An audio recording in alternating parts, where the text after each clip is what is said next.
¿Qué tal? Muy buenas noches, bienvenidos a Minuto 1 en la pantalla de C5N, hoy más que nunca clarificando la realidad, estrenando, que habrán visto, nuevo logo, una nueva estética que está surgiendo a través de las distintas promociones, así que felicitaciones a todo el equipo de C5N que trabaja siempre en forma impecable para llegar a la mejor estética y la mejor puesta a su pantalla, renovarse en forma permanente. No cambiamos las convicciones ni nuestra línea, que es siempre clarificar la realidad estando junto a usted.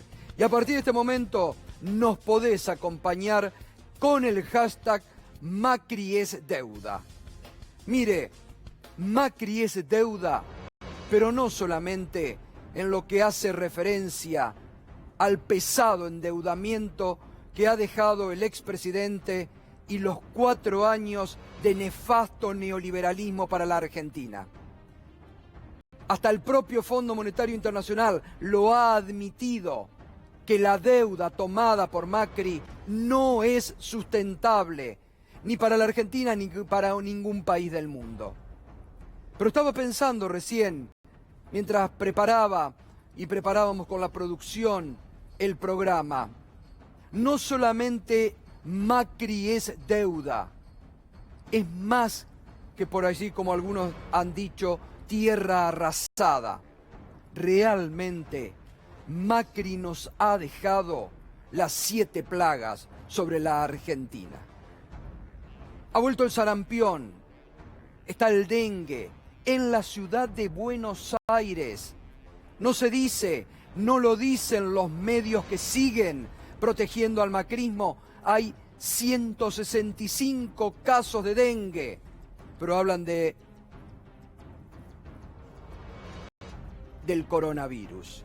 No se detienen en lo que hoy está producto de todos los planes que el macrismo dejó sin efecto. Eliminó un Ministerio de Salud y ahí tenés. Nos ha dejado realmente las 7 plagas.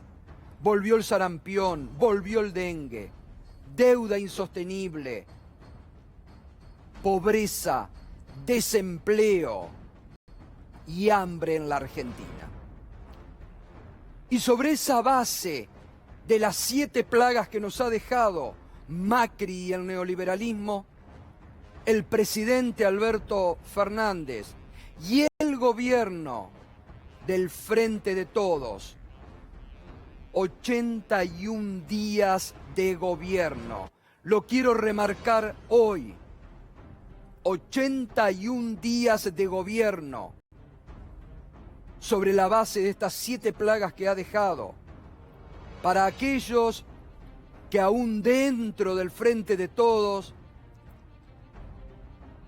cuestionan, se ponen ansiosos, reclaman 81 días de gobierno.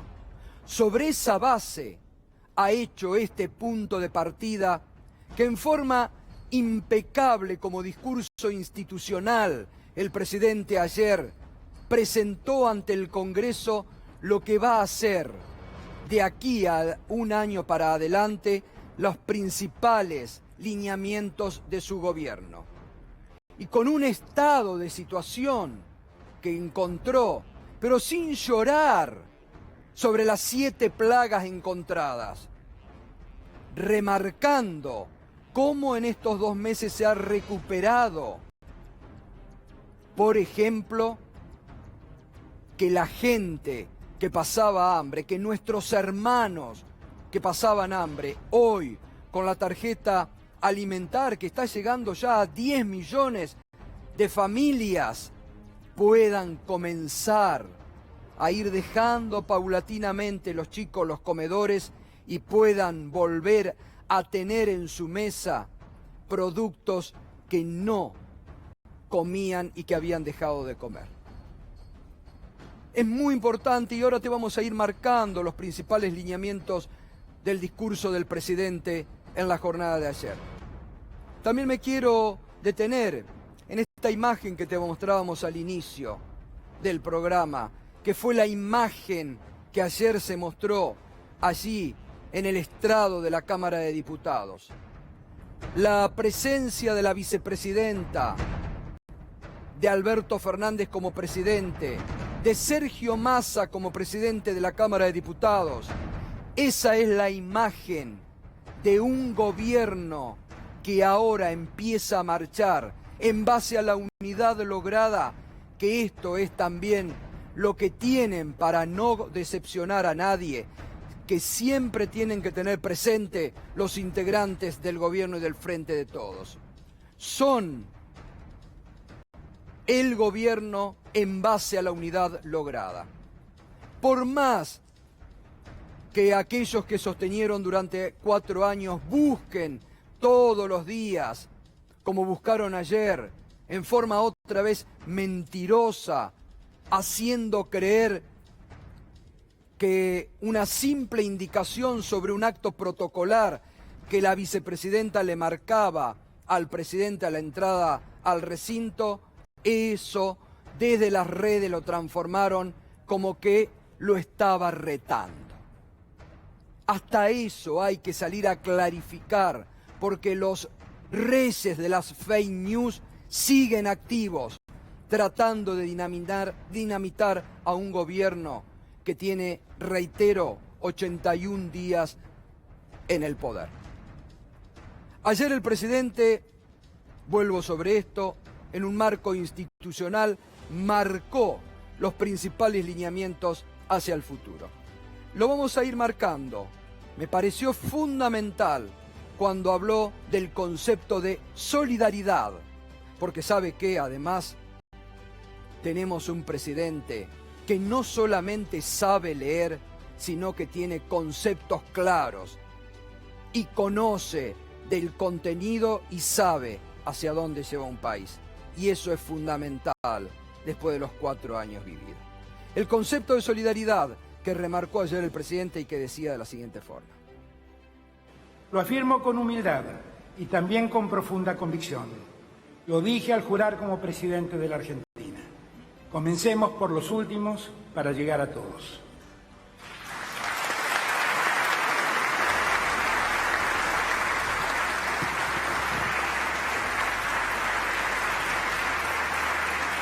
Frente a esta situación dramática de destrucción, hemos elegido a la solidaridad como viga maestra de la reconstrucción nacional. Al mismo tiempo, estamos dejando atrás una política económica centrada en la especulación para volver a poner el foco en el trabajo y la producción. Esta definición nos obliga esencialmente a tomar una enérgica decisión en las prioridades.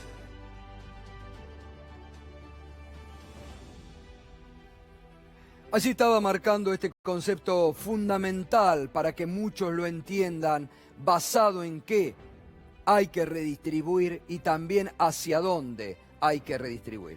Otro de los conceptos que retoma el presidente es la reforma judicial. Te lo habíamos adelantado la semana pasada.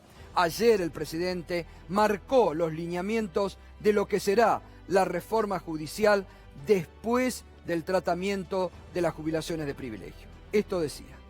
Tenemos la decisión irreversible de terminar para siempre, con los sótanos de la democracia.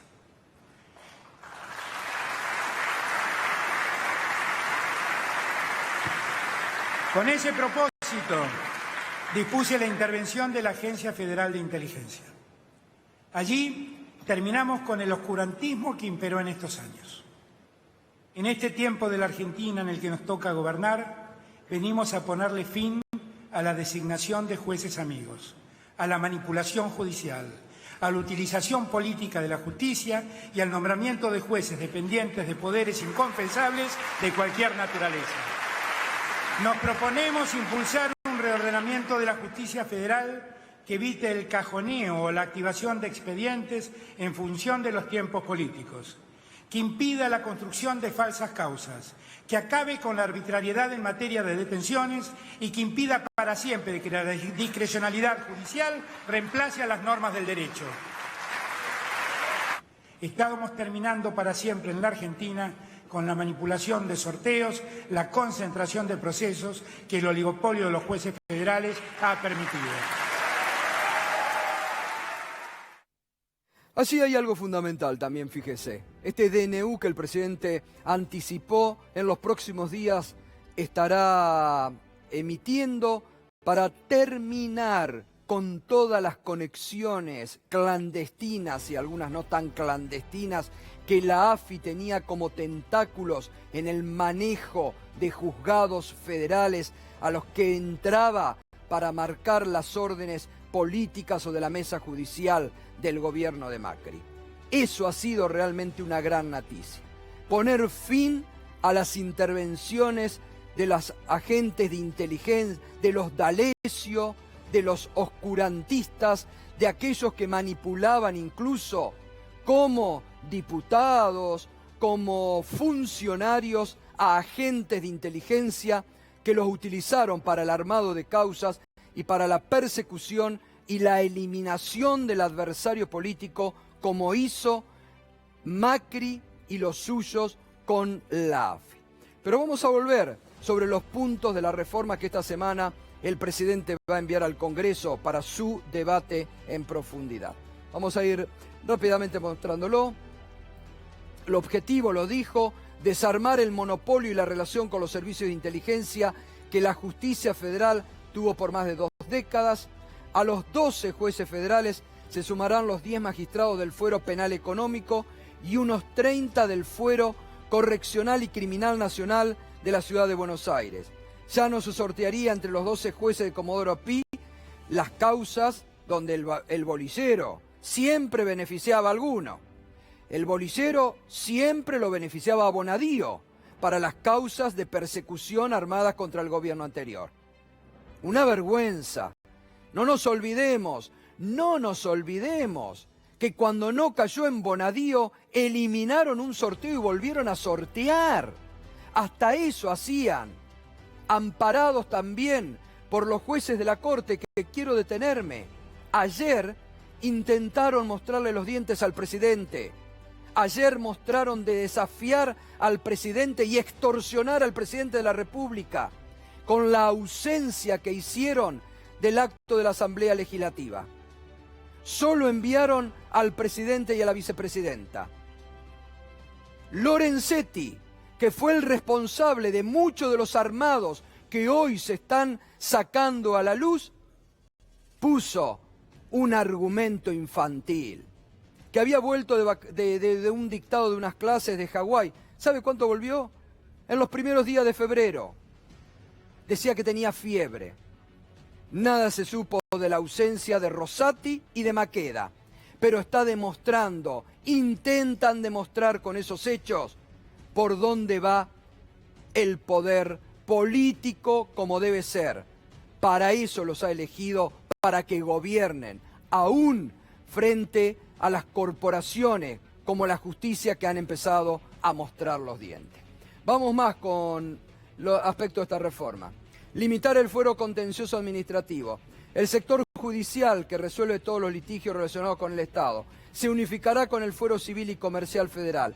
De esa manera, el sorteo de cualquier litigio será entre más de 20 jueces, evitando otro monopolio de este sector del Poder Judicial. Otra vez, lo del bolillero. El sistema acusatorio, la puesta en marcha del sistema acusatorio, donde le va a dar más poder a los fiscales, no requiere de ley, porque la norma ya fue votada en el Congreso. Reduce el poder a los jueces, que dejan de ser los verdaderos protagonistas del expediente. La investigación queda en manos del fiscal y finalmente los jueces tienen la última palabra en cuanto a prisiones preventivas, procesamientos y sobreseimientos. Lucha contra el narcotráfico, otro capítulo donde el gobierno empieza a trabajar con seriedad y no el relato artificial que montaba Patricia Bullrich. Se crea una nueva sala en la Cámara de Apelaciones de Rosario, con una secretaría específicamente dedicada al narcotráfico. También se designarán más fiscales en esa zona. Se crea un juzgado, fiscalías y defensoría en San Lorenzo, Ciudad y Puerto, en los que también hay una crisis vinculada con el narcotráfico. creación del Consejo para afianzar la justicia, tratará todos los proyectos que tengan que ver con cambios en materia judicial y con la actuación de la Corte Suprema. Avanzar con el juicio por jurado y fortalecer al Ministerio Público. Para integrar el Consejo se habla de León Arlañán. Algunos hoy me desmintieron. Ricardo Gil Lavedra no puede integrar este Consejo. Ricardo Gil Lavedra, después de haber formado parte de un sistema de persecución desde la AFIP junto a Alberto Abad, que habrá que investigar.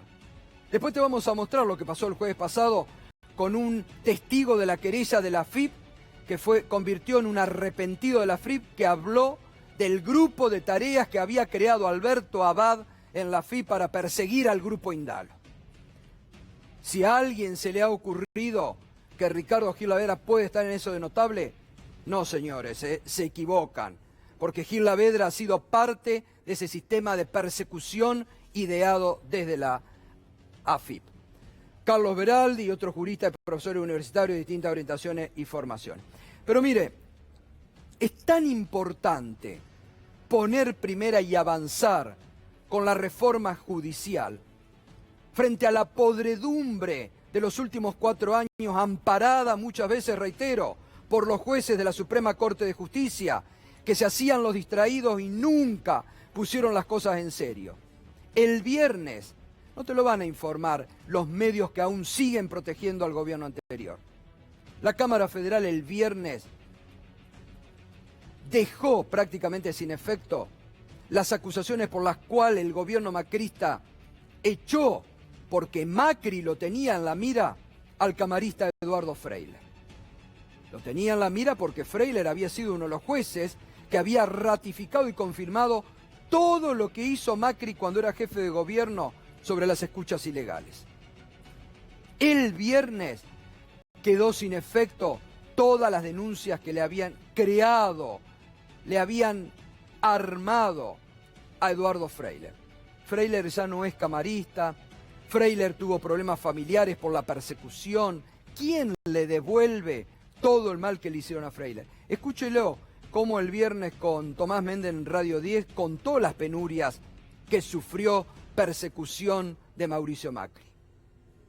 Está pero plagada de irregularidades y de barbaridades. Una causa que estaba cerrada, la pide un fiscal después que recibe incluso un tipo de presión por otros medios, donde se le imputan gravísimos delitos al fiscal. Entonces el fiscal decide pedir la causa, se presenta un abogado ignoto y desconocido en la fiscalía diciendo que sabía que la causa estaba ahí. El fiscal no le pregunta cómo es que sabía y le dice que lo que había visto en un programa de la Nata era cierto y que eso no se había investigado. Tampoco le preguntan a ese abogado cómo es que sabía que eso no se había investigado. Se ha pasado en notas rimbombantes periodísticas con una recepción por parte de los actores judiciales favorable, y lo necesitaban fundamentalmente esta reapertura para que en el Consejo de la Magistratura no se dijera que estaban reeditando una causa penal ya fenecida. Pero encima peor, porque en el Consejo de la Magistratura y en el jurado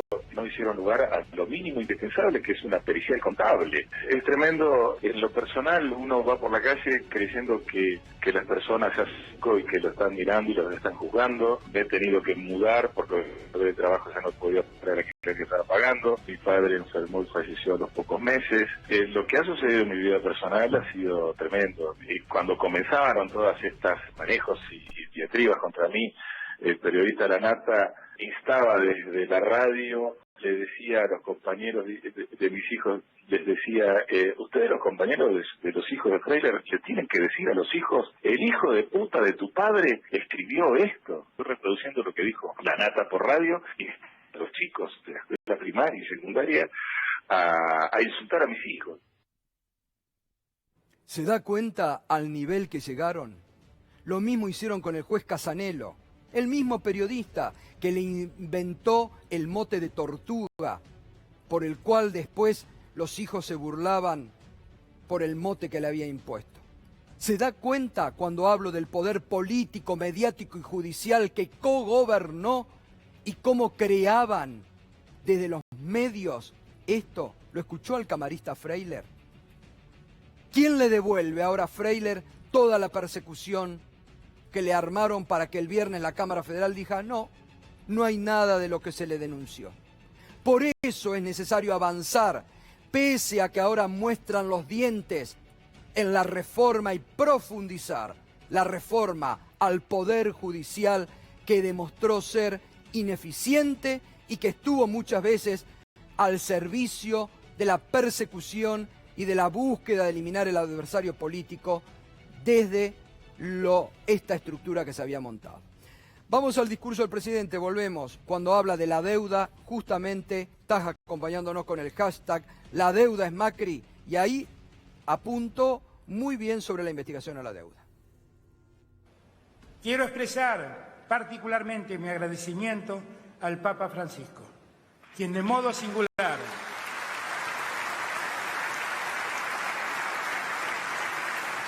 y ante los líderes de las finanzas internacionales volvió a enfatizar su llamamiento a construir una economía con alma. Los líderes de Israel, España, Francia, Italia y Alemania, a quienes entrevistamos, también manifestaron su predisposición a acompañar la voluntad de Argentina de encarar una salida sostenible a la encrucijada del endeudamiento externo. El propio Fondo Monetario Internacional ha señalado que la deuda argentina no es sostenible. De ese modo, nos ha dado la razón en lo que hemos venido planteando con persistencia durante todo este tiempo. En el tema de la deuda hay muchos intereses en juego. Hay gente con intereses distintos a los del país, que no dudan en jugar fuerte. Esta es la hora de definir de qué lado va a estar cada uno de nosotros. Nosotros estamos del lado del pueblo. Es fundamental esto que ayer remarcó el presidente, no solamente por lo que ya se sabía en cuanto a la deuda insostenible, sino este anuncio que hizo el presidente, que ahora ha llegado el momento de investigar en qué se fumaron un FMI. Y hoy el jefe de gabinete, Santiago Cafiero, profundizó este concepto y adelantó quién está investigando, quién se fumó, ya lo sabemos, el FMI que le dieron a Macri. Santiago Cafiero. El Banco Central lo que está analizando es el nivel de deuda que se tomó y a dónde y cuáles fueron los destinos de esa deuda que se tomó. Una parte pudo haber sido refinanciación de deuda existente.